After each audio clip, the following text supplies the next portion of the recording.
102.9 Gospel, gente que se informa. Últimos días para sumarte a la Maratón Deportes Río Cuarto. Inscribite en la web deportesriocuarto.gov.ar o personalmente en el Centro 11 de lunes a viernes de 7 a 20. Vení a vivir la primera carrera eco-friendly de la ciudad. Con tu inscripción te llevas remera oficial, ecovaso y medalla finisher. 8 de mayo, Gran Maratón Deportes Río Cuarto. Importantes premios en efectivo. Secretaría de Deporte y Turismo. Gobierno de Río Cuarto. Hey, te cuento un secreto. Sácale todo el provecho a la nueva app del sistema de estacionamiento medido. Sumate al beneficio por lanzamiento y obtén un 20% extra en tu primer carga superior a 1.000 pesos. Dale, buscala, descargala, usala. Estacionar en Río Cuarto ahora es más fácil. SEM Río Cuarto, disponible para iOS y Android. Seguinos en las redes sociales como GPS de Noticias, porque necesitamos estar informados. GPS de Noticias. Ahora, en GPS de Noticias, la entrevista.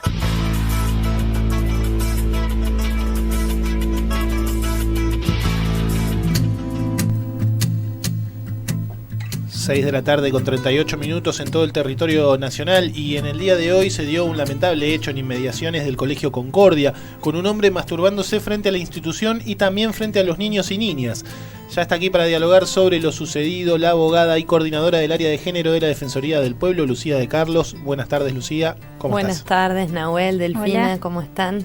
Bienvenida. Antes que nada, agradecerte, ¿no? Por llegar hasta aquí, venirte, acercarte por esta temática que es tan sensible, ¿no? Con lo que estuvo sucediendo en el día de hoy, en la mañana temprano, ¿no?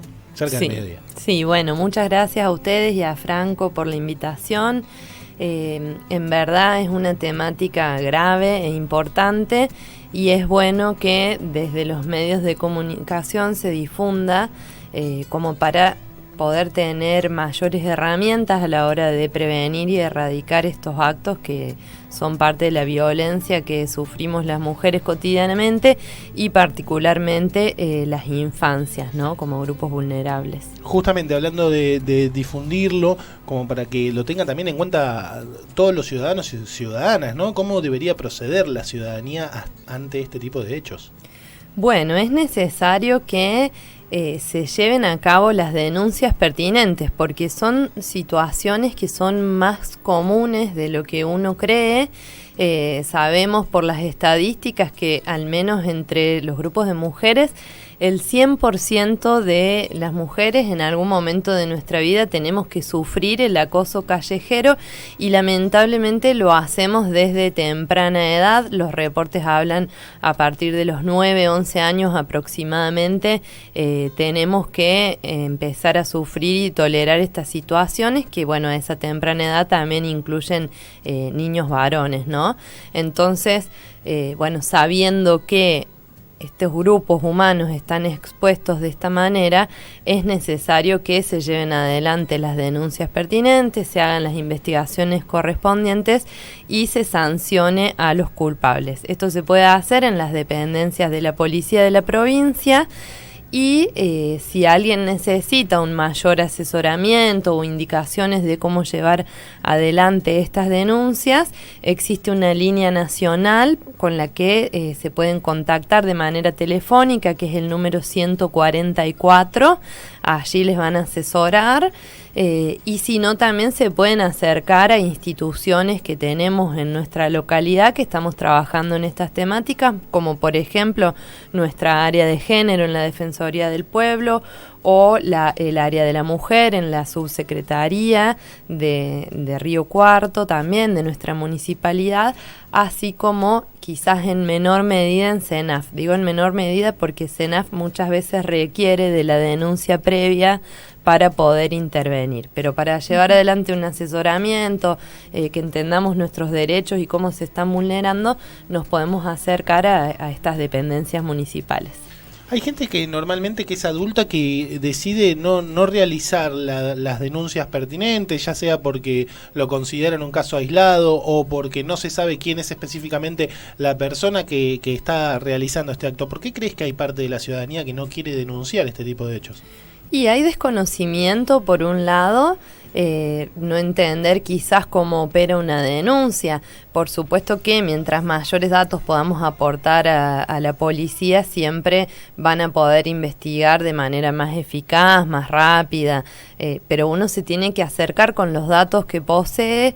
Y además, bueno, una característica propia del acoso callejero es que se da justamente en espacios públicos.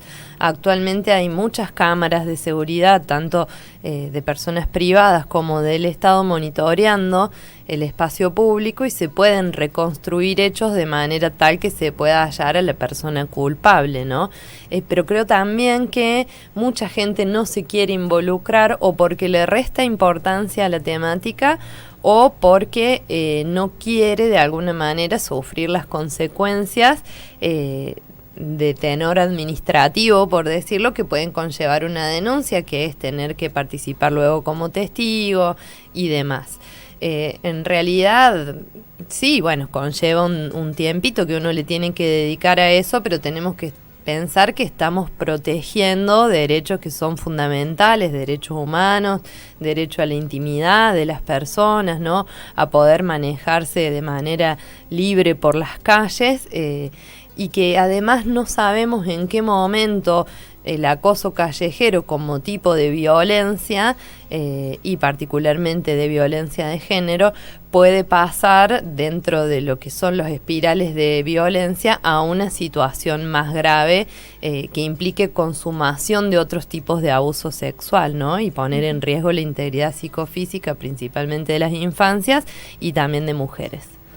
En este caso, ¿qué tipo de delito es y cómo se aborda en Córdoba? Bueno, eso, claro, es lo que habría que ver bien qué ocurrió en este colegio, si la persona estuvo exhibiendo sus partes íntimas, va a configurar un tipo de delito. Si la persona ya no solo estaba exhibiendo las partes íntimas, sino que se estaba masturbando, como parece ser aquí, ya va a tener un tenor de mayor gravedad. Si persiguió a alguna persona, le fue diciendo cosas, si la arrinconó contra una pared, la puso en riesgo de otra manera más directa, ¿no? Ahí va a ir configurando distintos tipos, pero va a ser todo dentro de lo que se conoce como abuso sexual, ¿no? Entonces, bueno, si tiene determinada gravedad, va a pasar a ser parte de lo que nosotros conocemos como el Código Penal, ¿no? En estos delitos contra la integridad sexual, que son tipos de abusos sexuales, y se va a tener que juzgar desde esa mirada. Si es, por decirlo de alguna manera, solamente una exhibición obscena, quizás encuadren ya no como delito, sino dentro de lo que tenemos en nuestra provincia, como en muchas provincias, que son los códigos de faltas. En nuestro caso tenemos el Código de Convivencia Ciudadana, que es un tipo de código de faltas que prevé algunas de estas figuras, en tanto se desarrollen en la vía pública, y prevé sanciones que puede conllevar días de arresto, pero no va a ser una pena como tal, ¿no? Como lo plantea el Código Penal, sino que va a ser una sanción dentro de otro ordenamiento que es más de carácter administrativo, aunque se sustancie de todos modos en sede penal. Ajá. ¿Y influye que haya sido al frente de un colegio, en frente de menores? O sea, ¿va a ser peor, digamos, el delito o la pena que se le aplique si se le llega a aplicar? Y bueno, lo que pasa es que en nuestro Código Penal, e igualmente también en este Código Contravencional que yo mencionaba, siempre nos van a plantear topes mínimos y máximos, ¿no? De las penas o de este otro tipo de figuras que son faltas. Entonces, cada una de estas figuras va a tener de tal cantidad a tal cantidad de tiempo, o de arresto o de penas, ¿no? Y según cómo sea el hecho particular, va a ser lo que pondere el fiscal para pedir y luego el juez para decidir qué cantidad de pena se le adjudica a la persona, ¿no? Sin duda que sean menores y que sean muchos, porque también, digamos, es un delito que se comete contra un montón de gente que a su vez son niños, que son vulnerables. Va a ser algo que pondere seguramente la justicia a la hora de ver entre esos topes que tiene la figura cuánto le adjudican a la persona. Ujú. Ahora, podemos decir, vuelvo un poquito para atrás, en cuanto a la situación, en cuanto a lo que se sabe que estaba sucediendo allí, que un hombre estaba frente al colegio y frente a una plaza también, masturbándose frente a la institución y a los niños y niñas. Ya con ese hecho en particular, ¿esto puede ser considerado como violencia psicológica y también de índole sexual o no? Sí, sin dudas. Las violencias generalmente, o los tipos de violencia, suelen ser más de uno. Es difícil que haya uno solo, ¿no? En este caso, sin duda, psicológicamente afecta, pero sí, ya es una especie de agresión sexual, digamos, y por eso, insisto yo, depende el modo de comisión, de cómo se haya llevado adelante este delito, va a tener que ver justamente con que se vulnere la integridad psíquica o física o ambas, ¿no? Pero bueno, sin duda que tiene sus consecuencias, y seguramente cuando vos consultás entre la población, que es lo que surge de las encuestas, cuando se han tenido que vivir estos hechos a la edad que sea, quedan grabados lamentablemente, y lo que terminan causando es el miedo al uso y goce del espacio público, ¿no? Las mujeres generalmente sentimos que no podemos andar tranquilas por la calle por este tipo de situaciones. Entonces, bueno, es algo importante saber que todos tenemos ese derecho a poder utilizar el espacio público y sentirnos seguras y seguros de la misma manera, más aún cuando hay infancias de por medio, ¿no? Que los niños no tengan que estar expuestos a esta persona que hoy genera este hecho que ya de por sí es repudiable y que no sabemos el día de mañana de qué manera va a seguir atentando contra esos niños, ¿no? Sí, justo ahí tocaste una temática muy importante, ¿no? Sobre todo también en pos de que estamos hablando con la coordinadora del área de género de la Defensoría del Pueblo, porque las mujeres, esto que sufrieron hoy niños y niñas, las mujeres habitualmente también lo sufren porque esta situación suele suceder en las calles, no es un hecho aislado como se puede comentar en algún lado, sino que es una situación que las mujeres también suelen sufrir en muchísimas ocasiones. Es así y bueno, gracias a una campaña de visibilización tomando estas estadísticas que menciono, que se realizó hace algunos años en varios países del mundo, principalmente en Latinoamérica, se pudo visualizar mapas en las ciudades más importantes del mundo, donde las mujeres corrían mayores riesgos dentro del espacio público y otros como corredores seguros, por decirlo de alguna manera.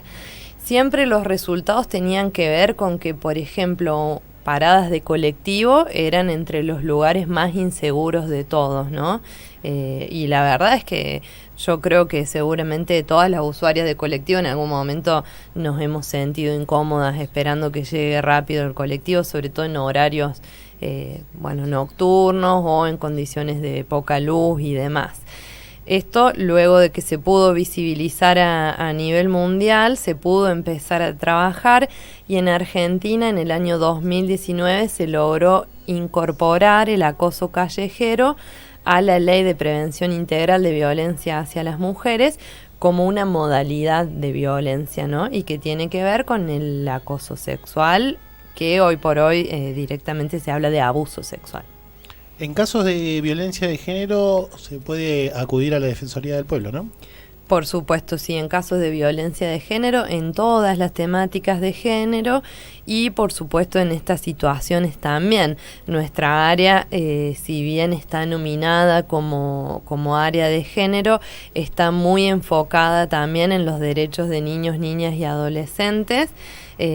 bueno, por una cuestión de que generalmente vienen aparejados, y por suerte entre las profesionales que integramos el área trabajamos estas dos temáticas, ya venimos haciendo un recorrido en esto y podemos ofrecer en esta área también estar abordando este tipo de cuestiones. Lucía, muchísimas gracias por haberte acercado hasta aquí, hasta el piso, y sobre todo también por toda la información que nos has brindado, que es de vital importancia en un caso tan delicado como este. Muchas gracias a ustedes también por la invitación. Pasó por el piso de GPS de Noticias la abogada y coordinadora del área de género de la Defensoría del Pueblo, Lucía de Carlos, hablándonos sobre la conducta depravada de un hombre frente al Colegio Concordia. En ese marco nos contó sobre este tipo de denuncias. Esto es GPS de Noticias, segunda edición. 102.9